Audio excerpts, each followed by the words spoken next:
Le rendez-vous de ce soir est soit pour vous Alain Madilou. C'est énième numéro de votre émission va vous permettre de revenir sur différentes questions d'actualité, notamment la révision, mieux le changement de la Constitution, la position ou quelle est la position du parti de Vital Kamerhe, Union pour la Nation Congolaise ou UNC en sigle.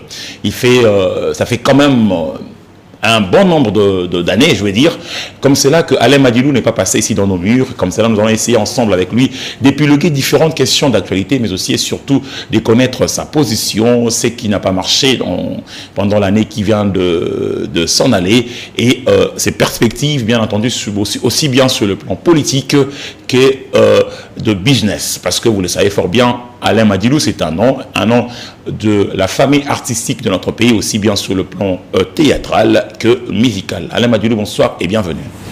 Bonsoir mon cher Ben, permets-moi de dire quand même bonsoir au pacificateur jusqu'au bout, à Maman Amida, au président de la République Félix Antoine Tshisekedi, Maman Denise Yankeo, ainsi qu'à tout le peuple congolais et aux cadres et militants de mon parti UNC. Alain Madilou, 2024 se termine avec beaucoup de nouvelles. Hein. Cette question, je vais essayer de vous la poser parce que vous êtes issu d'une famille, je dirais, culturelle. Doudou Adoula s'en va, il y a Paseko qui s'en est allé, il y a Séguin Mignon Maniata, et j'en passais de meilleurs. Comment vous avez ressenti cette, je dirais, pléthore de messages qui, du reste, sont de messages de malheur? Bon, on ne peut rien face à la mort. J'ai perdu un grand ami, Séguin Mignon Maniata, parmi tant d'autres que vous venez de citer, c'est-à-dire quand on avait détecté un problème de santé, le même problème que lui avait, il m'a dépêché un de ses petits rapidement pour me donner le médicament. Il me dit, Alain, avant que tu n'achètes pour toi, prends d'abord ça. Il ne faut pas jouer avec. C'est vraiment un ami qui est parti. C'est un grand ami à moi. Mais bon, que faire face à la mort? Mais sur le plan artistique, apparemment, il n'y a pas une bonne pépinière dans notre musique ou dans notre culture en général. Il n'y a pas vraiment une bonne pépinière parce que les gens sont souvent dans des conflits stériles au lieu de préparer leurs élèves. Les artistes s'autosuffisent. Ils sont là, ils se disent non, nous sommes là, c'est fini. J'ai suivi mon ami Séguin, à chaque fois il le disait, j'ai été formé par Titina Al Capone. C'est-à-dire aujourd'hui, qui prétendra que non, bon, tel artiste m'a formé? Vous comprenez? C'est-à-dire aujourd'hui nous pouvons compter des talents au bout du doigt. Mais c'est ça au fait le problème, les artistes partent. Le vieux Doudou Adoula, c'est un talentueux. Dakumuda Newman, bien qu'il était... il est maintenant chrétien, il était devenu pasteur, mais il a plu les beaux temps. C'est-à-dire, si on a découvert la musique à Lemba, il s'est opposé au Wengez à l'époque. Tout à fait. Il a fait la tête. Il a fait la tête. Il a sorti Lemba de cette facette-là qu'on ignorait. Parce que Lemba, c'était d'abord la science. La science, et puis on ignorait quand même que Lemba pouvait avoir des artistes, mais bien qu'ils étaient artistes, ils étaient étudiants à l'université de Kinshasa. Donc il y a également votre frère Francis Kankone, parce que nous parlons de la culture. C'est vraiment des pertes énormes, des pertes vraiment énormes. Et là, on ne peut que dire gloire à Dieu, lui rendre grâce, parce que face à la mort, on ne peut rien. Mais pour nous qui sommes restés, essayons de voir, il y a également le vieux Edingo Motonangenge. Nous devons préparer la progéniture. Même notre hymne national le dit. C'est pour la postérité, c'est-à-dire il faut qu'il y ait une continuité. Moi, je crains que demain, on parlera culture, on parlera Umba, on n'aura pas des représentants pour nous représenter dans cette rumba-là. Mais bon, gloire à Dieu, l'année 2024 est passée. Bien qu'avec de petits bobos, nous sommes déjà en 2025 et en plein dedans. Alors venons-en en politique, parce que Alain Madilou est cadre du parti de Vital Kamerhe. Porte-parole UNC Ville de Kinshasa. Tout à fait. Alain Madilou, quelle est la position de ta formation politique en rapport avec les changements de la Constitution? Parce que l'opinion pour se dire Vital Kamerhe soutient frêlement ou timidement le changement de la Constitution ou carrément la révision telle que prônée par le chef de l'État. Je le dis, je ne cesserai de le dire, si les gens pensent que l'honorable Vital Kamerhe doit crier pour qu'on comprenne sa position, je ne sais pas. Parce que c'est le seul politicien, je l'ai dit, qui s'est exprimé après avoir vu le président de la République. Après leur rencontre, au sortir de cette rencontre, l'honorable Vital Kamerhe s'est exprimé quant à cette situation. Il avait même tweeté, puisque avant, il savait que tout le monde attendait sa position. Il a donné sa position. Mais non, le visionnaire, c'est le président de la République. Lui-même, on ne peut pas le caricaturer pour le limiter qu'au simple changement.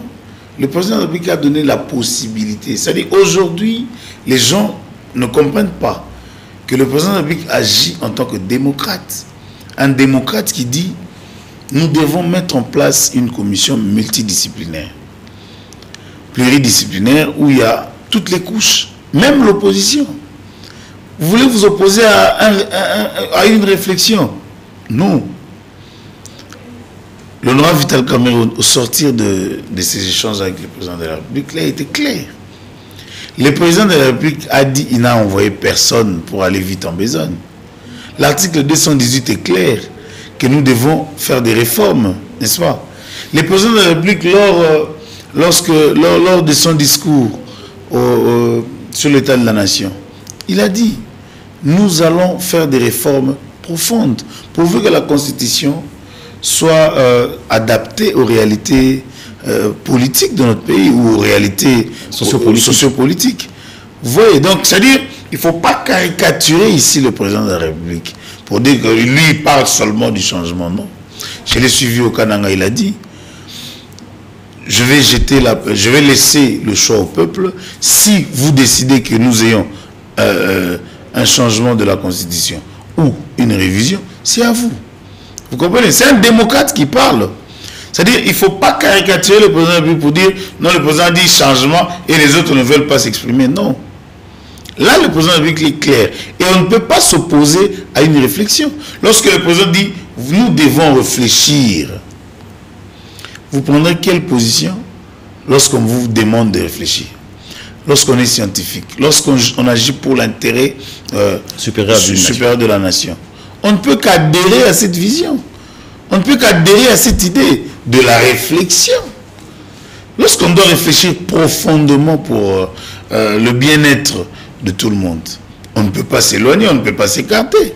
C'est-à-dire, moi, des fois, ça me met mal à l'aise que les gens ne comprennent pas qu'il s'agit là de la réflexion que demande le président de la République. On réfléchit pour pallier à certains problèmes que pose notre Constitution. Puisque déjà la politique elle-même, elle est évolutive. La Constitution également a prévu des mécanismes de son évolution. Alors il y a des dessous de cartes. Si aujourd'hui le chef ou cette commission qui serait mise en branle par le chef de l'État prend la décision où il en sort de cette commission, l'idée de passer à une autre constitution, c'est-à-dire on fait tabula rasa, tout redevient à zéro et le chef de l'État peut postuler pour autant de fois. Vous voulez que l'on puisse s'y aventurer dans ce terrain-là? Moi, je me réserve souvent de prédire l'avenir en politique.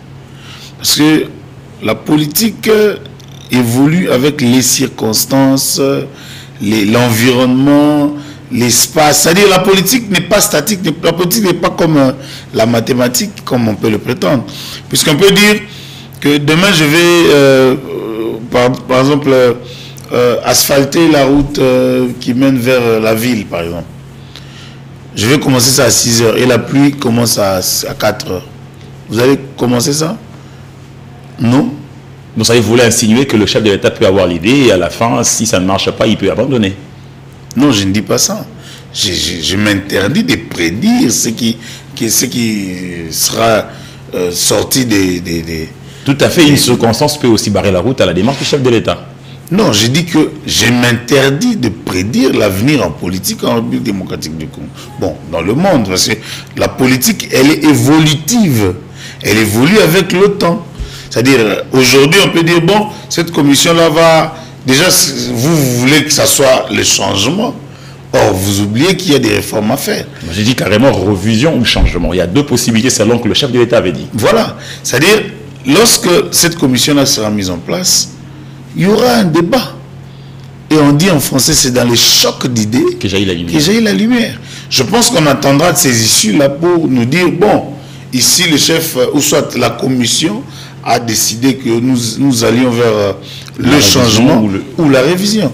Bon, c'est vraiment très tôt aujourd'hui de dire, bon, ça sera le changement et nous aurons telle position. Ça sera la révision et nous aurons telle position. Non. On ne s'oppose pas à une réflexion, je l'ai dit et je suis clair, puisque le chef, c'est lui le visionnaire, il a dit que nous devons réfléchir. En tant qu'homme d'État, nous ne pouvons que adhérer à cette démarche. Alors dites-nous, en quoi est-ce que la Constitution crée ce que je pourrais appeler un plomb dans l'aide du développement du pays? Je ne vois pas la Constitution interdire à la République démocratique du Congo d'arranger les routes, par exemple. Alors, si l'on devrait changer la Constitution, je crois que c'est une panacée. Bon, vous savez, la Constitution nous conduit, ça fait que nous puissions quotidiennement vivre, nous référer à la Constitution. Il y a certains points que nous devons changer de notre Constitution, surtout sur le problème qui gangrène notre partie est du pays. C'est-à-dire qu'il y a un problème au niveau... Parce que déjà, il faudrait qu'on reprenne, ou soit qu'on réactive... Les partis piochés par l'ennemi? Non, la loi Bakajika. Tout à fait. C'est-à-dire le sol et le sous-sol appartiennent à l'État. Mais dans la Constitution actuelle, ce n'est pas vraiment très clair. Vous comprenez? C'est-à-dire, il y a des réformes à faire. Par exemple, aujourd'hui, moi, ça c'est vraiment une proposition propre à moi. Je l'ai toujours dit, nous devons inclure, bon, ça c'est pas vraiment une affaire de la Constitution comme telle, mais c'est dans le programme scolaire, mettre ou instaurer ou mettre en place cette option de la géologie. Il y a des géologues à l'université. Or, nous devons avoir des géologues au niveau des humanités dans notre pays. Nous devons connaître nos limites, nos produits, ce qu'on appelle nos richesses, nos minéraux, nos limites pendant les temps des ancêtres et consorts. C'est-à-dire la géologie pour l'éclaircissement. C'est-à-dire nous saurons que voilà, le Rwanda aujourd'hui évoque que voilà, la RDC a volé ses terres, mais par exemple en 1945, c'est ça l'histoire. Connaître un peu l'histoire de notre pays. Mais c'est à l'université qu'on part découvrir la géologie. Et si vous allez dans les salles, là-bas, dans les salles ou dans la faculté, il n'y a pas d'étudiants pour apprendre la géologie. Vous voyez, donc, il y a des réformes à faire qui vont nous permettre, à nous, peuple congolais, de bien sécuriser nos frontières. Alors pourquoi ne pas faire les réformes genre baisser le train de vie des institutions pour permettre aussi à certains secteurs de la vie, comme vous avez dit, par exemple, la science, pour booster la science, parce que sans la science, on ne sait pas décoller. Ça, c'est aussi un faux débat. Ça veut dire? Lorsque vous parlez de baisser le train de vie des institutions, pour injecter cet argent où? Par exemple, dans la science. La science, oui. La science, la santé, la sécurité. Mais oui. C'est-à-dire, le problème, c'est que il ne faut pas s'atteler à baisser les trains de vie. C'est devenu une chanson. Non, non. Or, il y a des pratiques pour permettre à l'homme congolais d'être assidu et avoir une vision claire. Il ne faut pas oublier aujourd'hui, ce n'est pas pour accuser, mais il Il ne faut pas oublier aujourd'hui qu'une génération compte 25 ans. Et pendant 18 ans, notre système scolaire était un peu ambigu, avec des très sérieux problèmes. Donc je peux prétendre que nous devons récupérer cette génération perdue. En faisant quoi? Qu'est-ce que vous êtes en train de mettre en Mais c'est ce que je suis en train de dire. C'est-à-dire, si nous permettons aux générations futures, aux générations à venir, de bien connaître l'histoire de notre pays, ça va nous éviter de tomber tout le temps dans les discours politiciens. Mais c'est vous, le politicien, qui aimait cette façon de faire les choses pour prendre le pays en otage. En tout cas, vous nous donnez c'est de la prétention. Moi, je ne suis pas dans cette optique-là, parce que, j'ai dit, diriger, c'est... lorsqu'on gère la cité, on gère en collectivité. Tout à fait. Il y a seulement un leadership pour éclairer la bonne marche. C'est-à-dire, ici, il est question de comprendre que nous devons travailler sur l'homme et non sur l'individu, ou les individus. Vous comprenez? Travailler l'homme congolais dans la science, l'histoire de notre pays. Aujourd'hui, on peut vous poser la question sur ce qui s'est passé en 1997. Il y a certains jeunes qui ne savent pas. L'histoire de Mobutu, c'est en train de partir. Parlons de la culture, puisque je suis président de tous les enfants d'artistes congolais. Je l'ai dit une fois. J'ai proposé, par exemple, on a perdu Maître Toro. C'est une bibliothèque qui est partie. En fait, peu à peu, nous nous éloignons de notre histoire. C'est le moment de nous rattraper. C'est-à-dire se dire, bon, nous sommes prêts, il faut travailler l'homme congolais à comprendre nous venons d'où, nous allons. Et cela passe évidemment par les changements de la Constitution. Je ne dis pas nécessairement ça, mais la Constitution nous permet de aussi évaluer ce qui pourra arriver après. C'est-à-dire, ce qui se propose aujourd'hui a une projection du lendemain. Ça, il ne faut pas l'oublier. C'est-à-dire, il y a des problèmes liés à notre Constitution. Je ne voudrais pas l'anticiper ici, mais lorsqu'il y aura cette commission-là, je pense que nous allons nous y mettre pour déceler des petits problèmes, des petits soucis, et pour adapter enfin notre Constitution à notre vie quotidienne. Pourquoi avoir patienté pendant 6 ans full? C'est-à-dire, on a géré le pays au premier mandat, et dès qu'on arrive au second mandat, c'est selon la Constitution dont est question ici, que l'on veut changer la chose. Est-ce que c'est opportun d'abord? Non, mais je ne sais pas. Non, vous insistez sur le changement. Changement ou révision, ça revient au même. Voilà. Le président de la République, dans son discours sur l'état de la nation, a parlé de réformes. C'est des jeux de mots. On est en politique. Pas de souci. C'est ce que j'ai dit. Il ne faut pas le caricaturer. Puisqu'il a dit réforme, vous voulez dire non, il a caché une idée derrière la tête. Non. C'est-à-dire, on ne peut pas tout faire au même moment.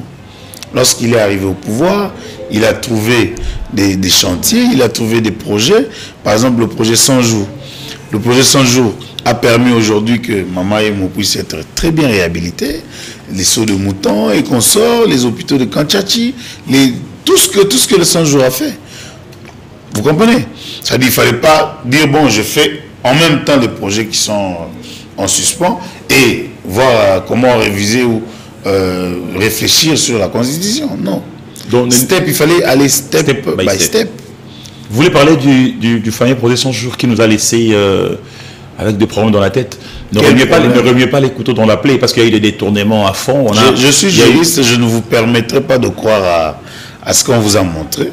Il faut voir la réalité. Dans ce qu'on nous a montré dans le procès là, bon, on ne pose pas des questions aux journalistes. Je voulais me permettre de vous poser la question de savoir, est-ce qu'il y a eu preuve sur un détournement quelconque? Où est parti l'argent? Parce que l'argent est parti. Mais le président de la République est passé sur Top quand vous dit que les travaux sur les projets 100 jours a été effectué à plus de 83%. C'est-à-dire, le problème c'est que le Congolais n'a pas besoin de chercher l'information. Le Congolais, comme nous avons des téléphones, il est là, il s'assied, il dit, bon, on m'a dit que Edingo est mort. Il croit. Il dit non, il n'est pas mort. Mais il y a eu un procès. Il y a eu des gens qui ont été condamnés. Mais c'est ce que je dis. Le droit au pénal est de stricte interprétation. Lorsque nous sommes en droit pénal, c'est 1 + 1 = 2. Il n'y a pas de virgule. Il n'y a jamais eu de preuve sur un détournement quelconque dans le procès 100 jours. Vous comprenez? Le procès était pour... bon, il y avait des intentions politiciennes derrière, puisque déjà, le président Vital Kamerhe, par son mot, par son dernier mot, il a dit, c'est pas moi qu'on vise, c'est le président de la République qu'on est en train de viser. Nous sommes en train de le constater aujourd'hui. Donc vous voulez insinuer que Vital Kamerhe est en train de faire le bouclier du chef de l'État? Pas bouclier. Ceux qui en voulaient au président de la République pensaient salir Kamerhe et arriver à leur fin. C'est-à-dire, leur fin, c'était la tête du chef de l'État. Il ne faut pas oublier que Vital Kamerhe, c'est l'allié naturel du président de la République. Mais c'est ça, c'est déjà oublié, parce que l'UNC, l'histoire UNC cache, c'est déjà enterré. Votre mère vous a oublié. Mais comme vous avez dit tout à l'heure, la politique, elle est évolutive. Donc, on a évolué l'histoire. Ça évolue avec son histoire. Lorsqu'on évolue, on oublie. Cache c'est tombé. Et d'ailleurs, nous sommes en train, une certaine opinion dit, semble dire que vous êtes en train de faire les garçons de course de l'UDPS. Qui a dit ça? J'ai une certaine opinion, bien sûr. Vous êtes en train de courir derrière l'UDPS parce que il gère le pouvoir. On va le dire comme ça parce que c'est quand même un parti politique. Nous gérons une institution, non? Garçon de course, je ne sais pas qu'est-ce que vous voulez dire par là. Mais justement, parce que nous sommes alliés derrière l'UDPS à chaque moment. Même quand l'UDPS est en train de déraper, vous suivez. Non, nous sommes alliés à l'UDPS depuis l'opposition, ça il ne faut pas l'oublier. C'est-à-dire, c'est comme un couple, il y a des caprices entre femmes et hommes, il y a des caprices entre femmes et hommes. Bien qu'on vous a roulé dans la farine. Roulé en politique. Ouais. Vital Kamerhe, c'est le seul politicien congolais qui ne se plaint jamais. Qui change des casaques selon la circonstance. Il a changé les circonstances. Non mais, vous lui donnez des qualificatifs, des noms qu'il n'a pas. Je veux vous poser la question bon. Allez-y, sentez-vous, allez. C'est-à-dire, donnez-moi seulement une preuve de changement de casaque de Vital Kamerhe. Puisque nous étions avec l'UDPS depuis l'opposition, jusque maintenant. Vital Kamerhe quitte le perchoir de l'Assemblée nationale parce que l'intérêt du peuple était menacé. Mais avant de mettre en place un parti politique, il a passé près de 2 ans d'observation. C'est-à-dire quand on est fidèle à une idéologie, on ne quitte pas comme des transhumants que nous voyons aujourd'hui. Vital Kamerhe, quand il décide, il le décide avec son cœur. C'est ce que vous ne comprenez pas de lui qui vous pousse à lui donner des noms. Si vous le connaissez, vous ne lui donnerez pas tous les noms que vous lui donnez. C'est-à-dire, avant, il y a eu, par exemple, pour les élections de 2023, il y a eu des soutiens, tout ça. Mais nous, on a pris le temps de mûrir notre réflexion. Et on s'est dit, nous voyons que, voilà, nous devons soutenir. Et voilà, on a soutenu. Donc, ici, il n'est pas question de rester cramponné sur un accord, puisque c'est de ça qu'il s'agit. Lorsque nous parlons de pouvoir, lorsque nous parlons de la présidence de la République, Vital Kamerhe a toujours dit que ce n'était pas une passion, c'était une vocation. Il n'a pas besoin de combattre X ou Y pour arriver à ce que Dieu a prévu pour lui. Si Dieu avait dit, Vital Kamerhe, tu seras président après 50 ans, c'est Dieu. Mais lorsque c'est une vocation, on travaille pour l'intérêt général. Mais quand c'est une passion, on se cramponne sur ce qu'on a écrit. Dire non, on avait dit ceci, on avait dit cela. Non. Vous connaissez la Bible, vous lisez la Bible. L'histoire de l'enfant qu'on voulait couper. Le seul encore politicien, lorsqu'on créait l'Union Sacrée, pour que l'Union Sacrée vienne remplacer Cash et FCC Cash. Le seul politicien qui a dit, je me réfère à l'histoire de la Bible où l'autre parti voulait qu'on coupe l'enfant. C'est l'enfant. Et moi, je dis, je laisse l'enfant, je préfère le voir vivre. C'est le Congo qui gagne. Il faut le lire à travers tout ce qu'il a déjà fait, à travers tout ce qu'il fait. Donc vous voulez insinuer que même aujourd'hui, si il s'avère que l'on changeait la Constitution ou l'on revisait la Constitution avec le chef de l'État, Félix Antoine Tshisekedi pourrait se représenter autant de fois, Kamere resterait comme c'est là, par exemple, ministre, vice-ministre, où il ne travaillerait peut-être pas. L'intérêt du Congo continuerait. Vous êtes peut-être prophète. L'intérêt du Congo continuerait à bouillonner en lui.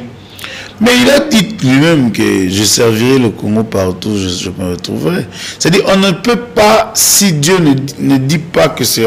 Si Dieu n'a pas encore dit que c'est ton temps, on ne peut pas forcer la main de Dieu.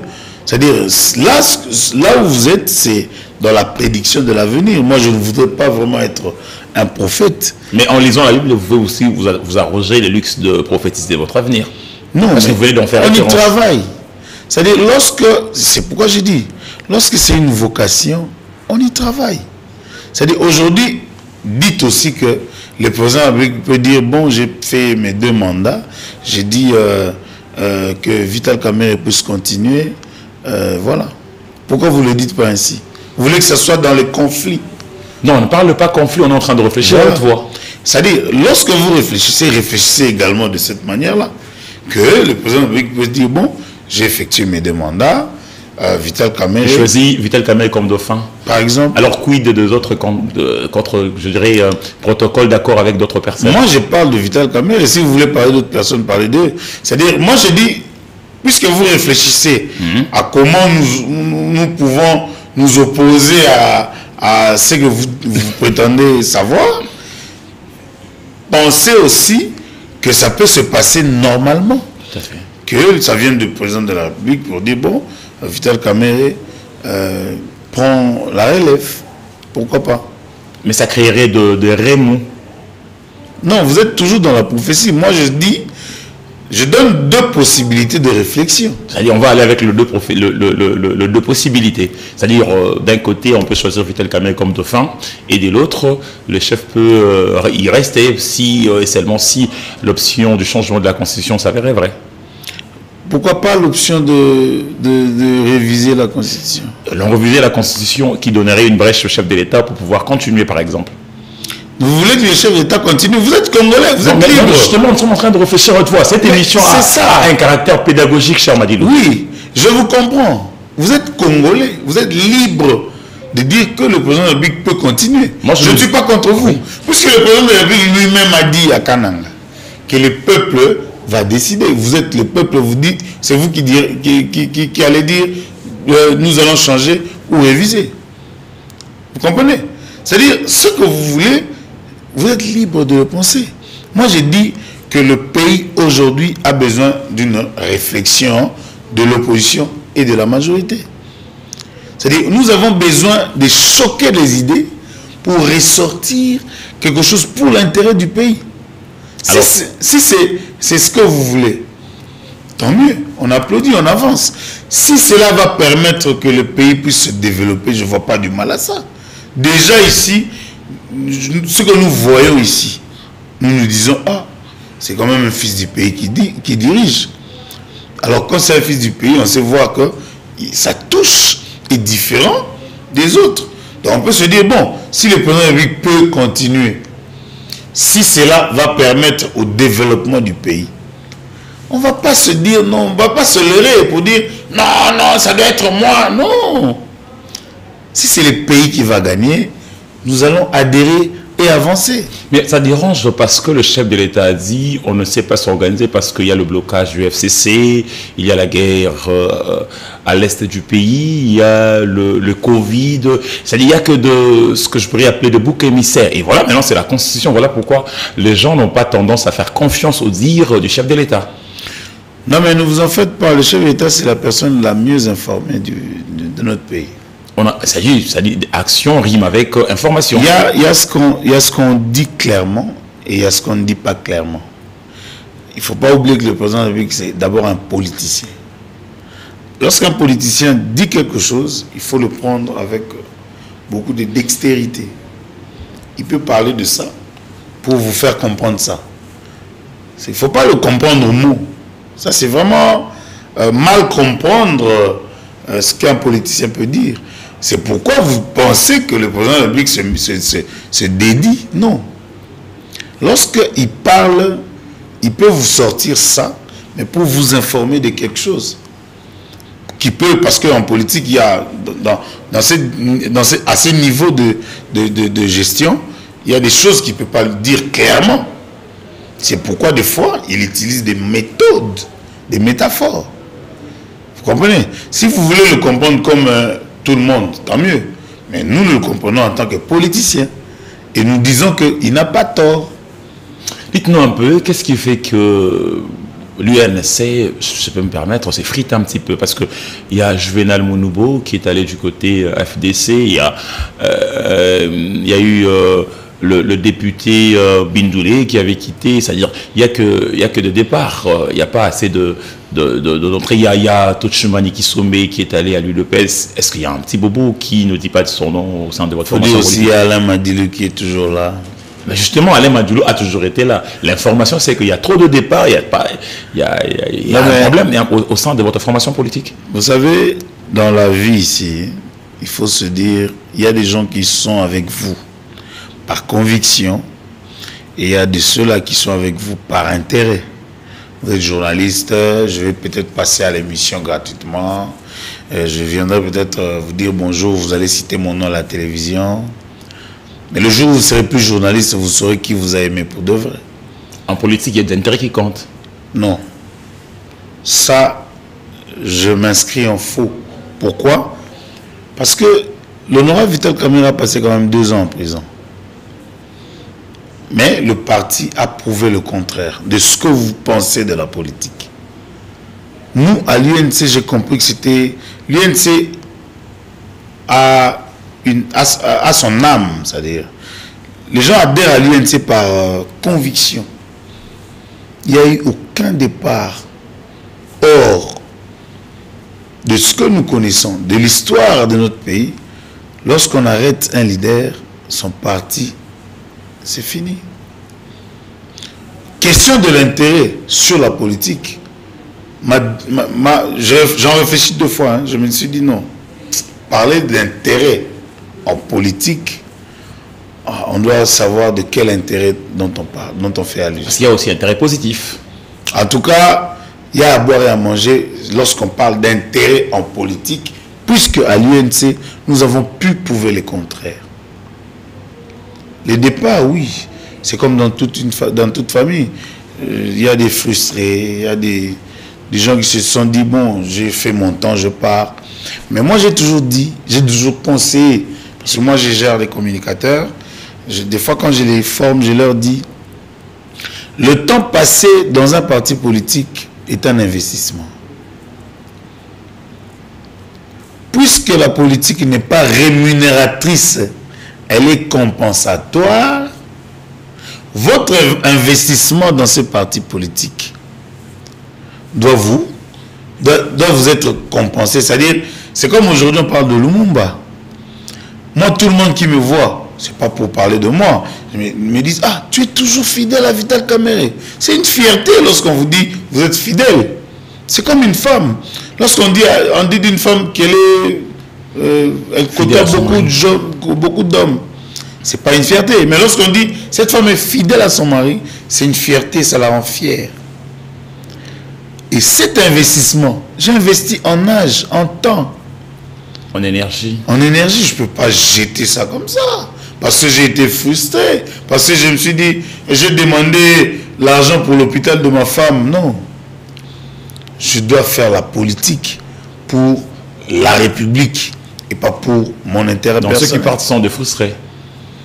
Non, ils ont leur propre motivation que je n'interpréterai pas.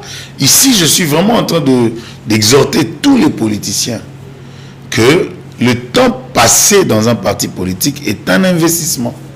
Alain Madjilou, vous entrevoyez comment est-ce que l'UNC serait toujours au sein de l'Union sacrée après 2028?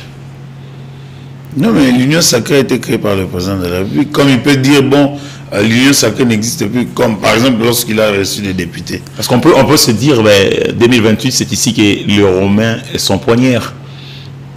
Comme dit les capitaines ad hoc. C'est pourquoi j'ai dit, vous voulez que nous puissions atterrir dans les conflits. Non, on ne parle pas conflit. On peut dire autrement aussi, qu'en 2028, le président de la République s'assied et dit, bon, je laisse la main à Vital Kamerhe. Oui. Vous aimez beaucoup cette option? Non, puisque moi je vous contredis dans votre option. C'est-à-dire votre option, c'est que tout se casse.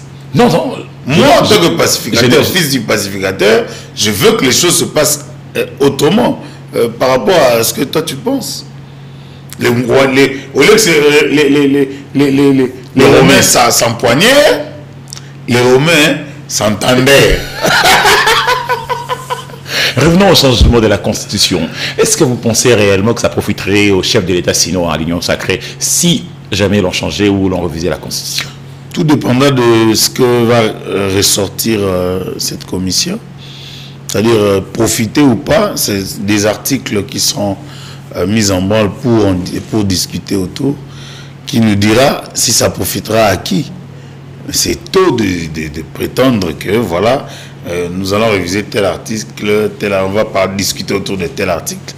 Et alors si la commission décidait que l'on passe par le référendum pour que l'on puisse changer ou réviser la Constitution, vous ne voyez pas que ça serait une dépense de trop pour la République du moment où nous avons tellement de choses à réaliser? Le pays est pratiquement un terrain vide, pour ne pas parler d'un chantier. Oui, hein, je pense qu'il faudrait y penser.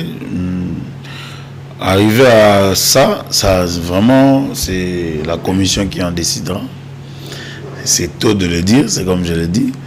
Mais je pense qu'on ne peut pas dépenser seulement pour autre chose que l'évolution ou l'avancement du pays. Donc moi je pense que nous ne sommes pas des petits. Et nous allons y réfléchir pour voir comment améliorer le quotidien du peuple congolais. Alain Madjilou, l'autre actualité, c'est vous êtes habitant de la ville-province de Kinshasa. C'est un secret des polichinelles que la mégalopole se meurt. Il n'y a plus de route, il n'y a pratiquement rien. Quand il pleut, la ville devient aquatique. Quel regard avez-vous d'abord, portez-vous sur la gestion de la ville-province de Kinshasa actuellement?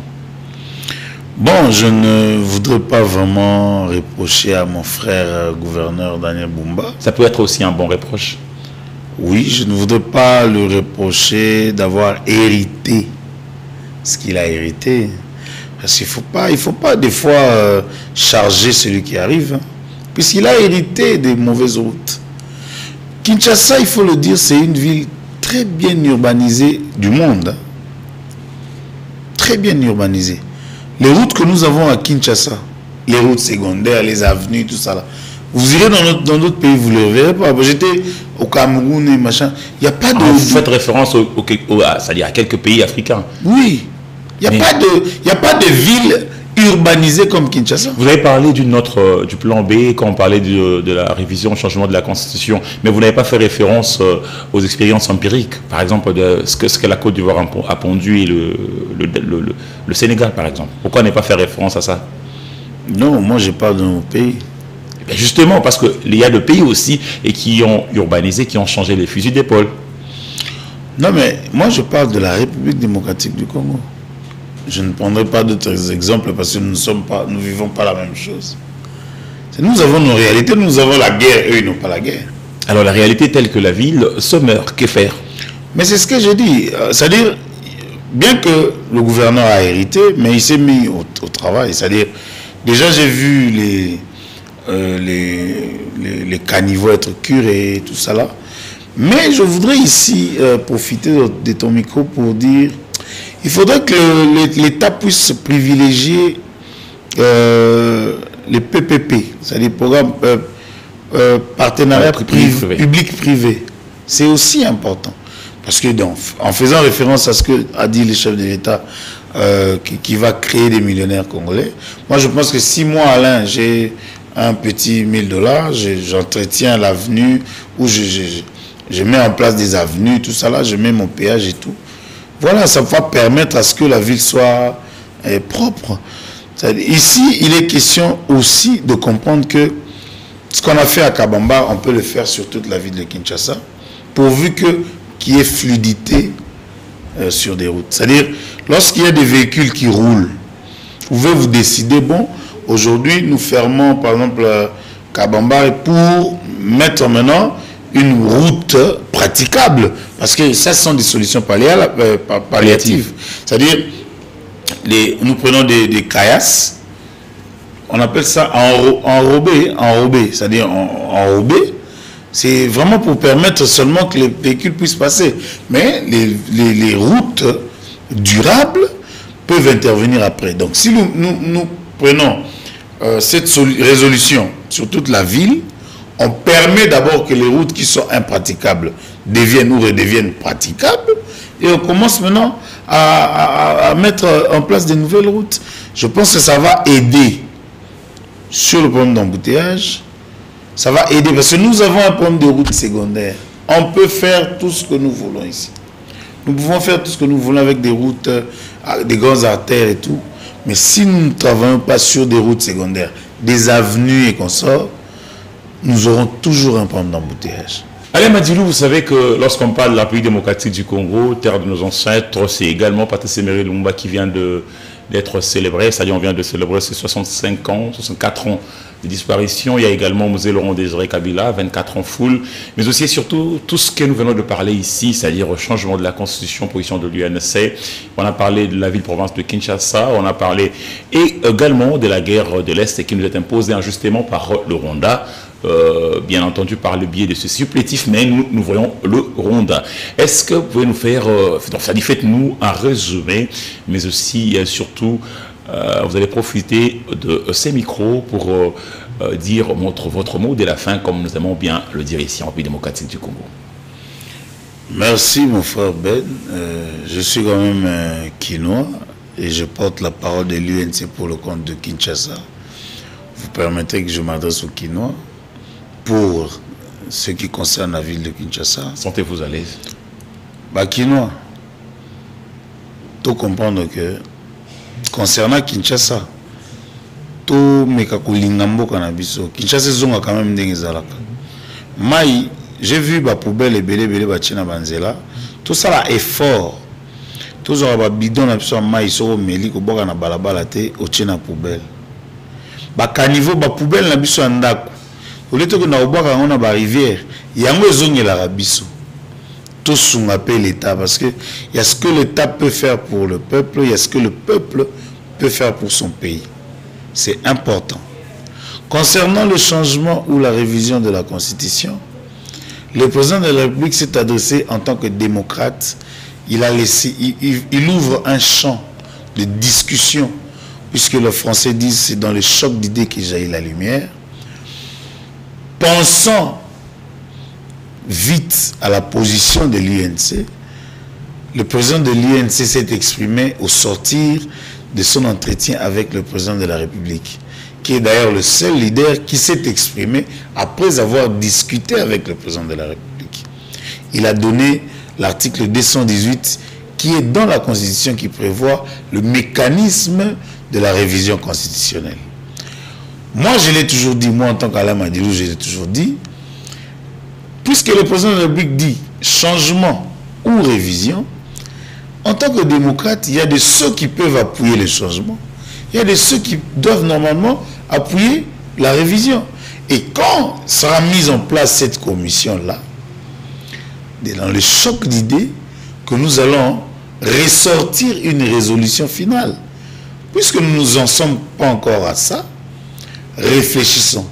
Or, nous avons besoin de la main de tout le monde. J'ai vu, vous n'avez pas posé cette question-là, je voudrais quand même faire un point. J'ai vu des consultations qui se font ailleurs. Est-ce c'est pour l'intérêt du pays ou c'est pour l'intérêt des autres pays? Puisque ça se fait ailleurs. Ces gens-là ont des terres ici. Ils ont des parcelles, ils ont des terrains.